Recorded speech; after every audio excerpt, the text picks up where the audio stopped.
notice the difference between the first 8 counts of the Running Man and the first 8 counts of the Polly Pocket versus what I did after each of those 8 counts. I added in an important depth move called the back step. When we do too many forward driving moves like the Running Man and the Polly Pocket and many others, it tends to look a little monotonous, a little robotic, beat after beat.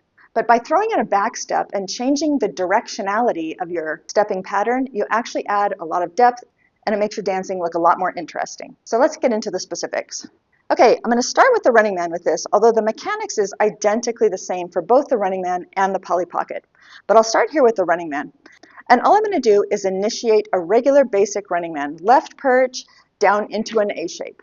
Now normally I would bring my front foot back to the center line and my back knee would go up into a perch position. However, I'm not going to do that now. I'm actually going to rewind what I just did. So from this landing, I'm going to go right back to the perch, right where I was before. So again, started on a left perch, down into an A shape, return to a left perch right where I was.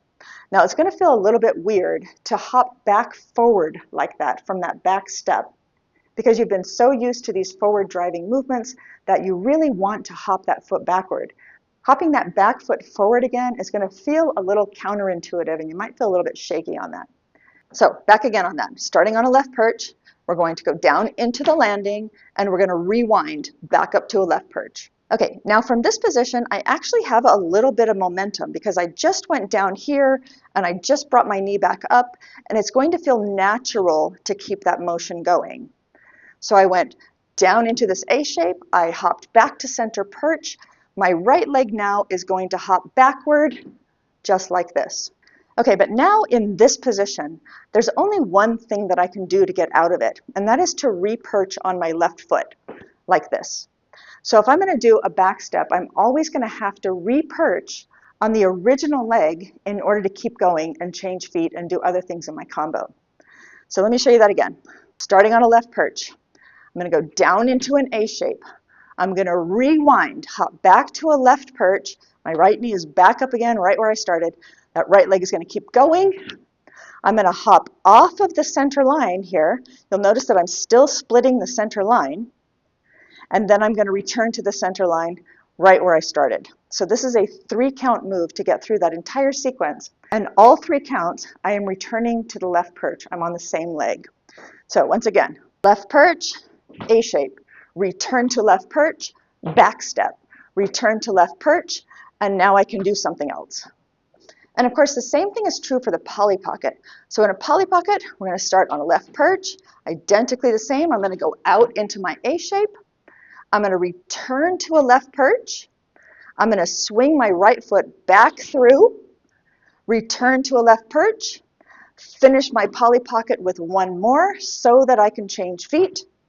And now I can do the exact same thing on the other side.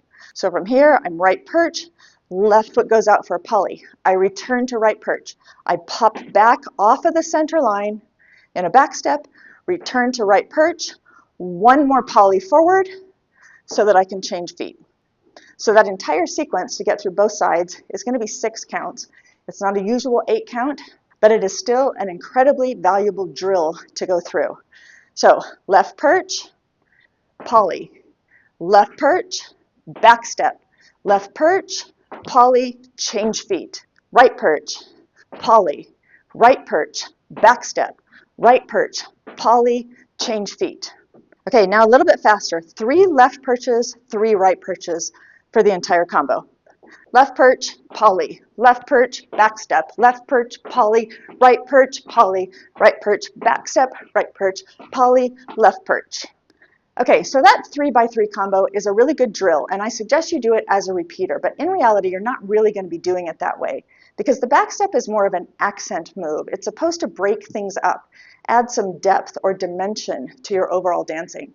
So when you are freestyling or when you're putting together combos, it's a good idea to put that in when you feel like you need to break up a whole bunch of forward driving moves.